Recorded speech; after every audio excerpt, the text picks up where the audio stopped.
Hello बच्चों, चलिए प्रश्न को पढ़ते हैं और समझते हैं। संख्या 37,800 के अन्य कितने गुणनखंड हो सकते हैं। प्रश्न को हल करने से पहले प्रश्न के लिए हम मुख्य अवधारणा लिख लेते हैं। तो प्रश्न के लिए मुख्य अवधारणा, जिसकी सहायता से हम इस प्रश्न को हल करेंगे। मुख्य अवधारणा में हम गुणनखंडों की संख्या के लिए हम एक सूत्र लिखेंगे। यूं कह सकते हैं आप, देखो, मैं कोई संख्या ले लेता हूं यहाँ पर m, और मान लीजिए मैं इसके गुणनखंड करता हूं। तो इसके गुणनखंड आते हैं a की घातांक a1 गुणा b की घातांक a2 गुणा c की घातांक a3। इस प्रकार से इसके गुणनखंड मान लीजिए होते हैं। बस ध्यान रखें कि जहां जहां a comma b comma c ये क्या है, हमारे अभाज्य संख्याएं ही होगी। ये अभाज्य संख्या होगी, संख्या होगी, क्योंकि हम अभाज्य गुणनखंड ही यहाँ पर करेंगे। तो इस स्थिति में हम ये कह सकते हैं कि m के सभी गुणनखंडों की संख्या, गुणनखंडों गुणनखंडों की संख्या, इसका जो सूत्र बनेगा वह सूत्र होगा a1 प्लस 1, उसके बाद a2 प्लस 1, इसी प्रकार a3 प्लस 1, और इसी प्रकार आप इसको हल कर सकते हैं। तो ये m के सभी गुणनखंडों की संख्या यहाँ पर आ जाएगी इस सूत्र की सहायता से। अब हम जो संख्या दी गई है उसे लिख लेते हैं सबसे पहले। तो हमें जो संख्या दी गई है वो देखिए क्या है। तो संख्या हमारे पास है 37,800। सबसे पहले हम इसके गुणनखंड कर लेते हैं। तो 37,800 के हम यहाँ पर गुणनखंड करते हैं, उसके बाद फिर हमें समझ में आ जाएगा। तो यहाँ पर लिख लेता हूँ मैं 37,800, और हम इसके गुणनखंड यहाँ पर करते हैं बच्चों। सबसे पहले इसको 2 से भाग लगाएंगे, तो ये 1 बार, उसके बाद ये 8 बार होगा, ये 9 बार, और ये 0 0 बार। उसके बाद फिर 2 से भाग लगाएंगे तो ये 9 बार होगा, उसके बाद 4 बार, 5 बार और 0 बार। ये गुणनखंड आपने पहले कर रखे हैं। फिर 2 से भाग लगाओगे 9 को तो ये 4 बार होगा, ये 7 बार, ये 2 बार और ये 5 बार।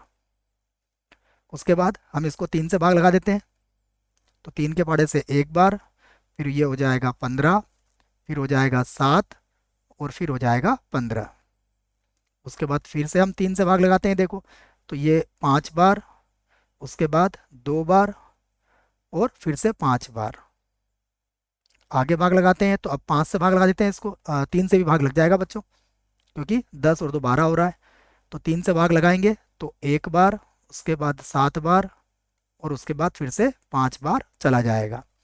उसके बाद देखते हैं क्या और 3 से भाग लग जाएगा।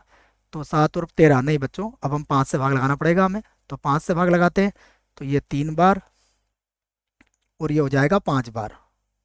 उसके बाद फिर ये हमारा 35 आया, इसको फिर 5 से भाग लगा देते हैं। तो 5 से भाग लगाएंगे तो ये हो जाएगा 7 बार, और उसके बाद 7 से भाग लगा देंगे तो ये 1 आ जाएगा।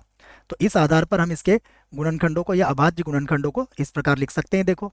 तो ये हो जाएंगे हमारे पास 2 की घातांक 3, और गुणा, उसके बाद 3 की घातांक भी 3 हो जाएगा, तो 3 की घातांक 3 गुणा, उसके बाद 5 की घातांक 2 हो जाएगा, और गुणा, उसके बाद 7 की घातांक 1 हो जाएगा।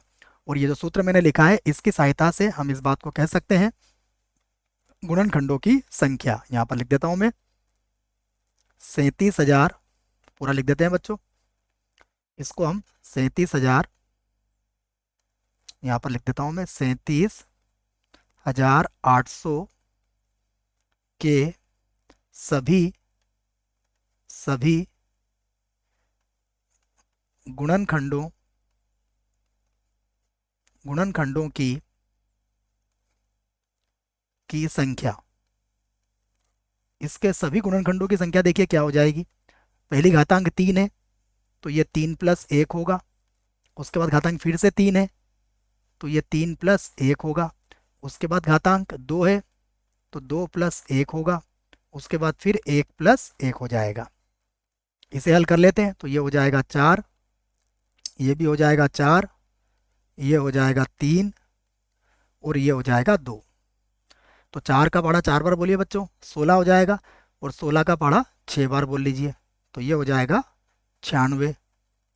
तो ये हमारा आंसर नहीं होगा बच्चों, क्योंकि उसने कहा है कि इसके अतिरिक्त, तो हमें ये जो हमारे गुणनखंड आए हैं इसके अंदर 37,800 भी सम्मिलित है, तो हमें इसको इसमें से हटाना पड़ेगा। तो मैं फिर से लिखता हूँ 37,800 के अन्य गुणनखंडों की संख्या। तो 37,800 के अन्य गुणनखंडों गुणनखंडों की संख्या जिसमें यह सम्मिलित नहीं होगा। तो यह कितना आया था हमारा, 96 आया था, हमें ये घटाना पड़ेगा इसको, तो यह हो जाएगा 95। ये हमारा उत्तर होगा बच्चों। अब हम इस बात को समझते हैं कि हम ऐसा करते क्यों हैं, इसको भी आप अच्छे से समझ लें कि हम ऐसा क्यों करते हैं। जैसे देखो बच्चों, हमारे पास गुणनखंड आया 2 की घात 3।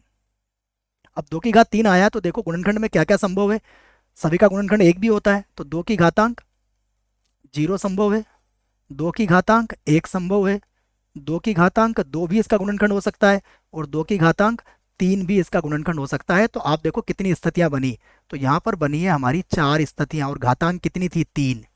तो जैसी जितनी घातांक होगी उससे ज़्यादा स्थिति बनती है, इसीलिए हमने क्या किया है प्रश्न में देखिएगा आप, इसीलिए 3 है तो उसमें 1 जोड़ दिया, इधर भी 3 है तो 1 जोड़ दिया, 2 के अंदर भी 1 जोड़ दिया, और 1 के अंदर भी 1 जोड़ दिया है बच्चों।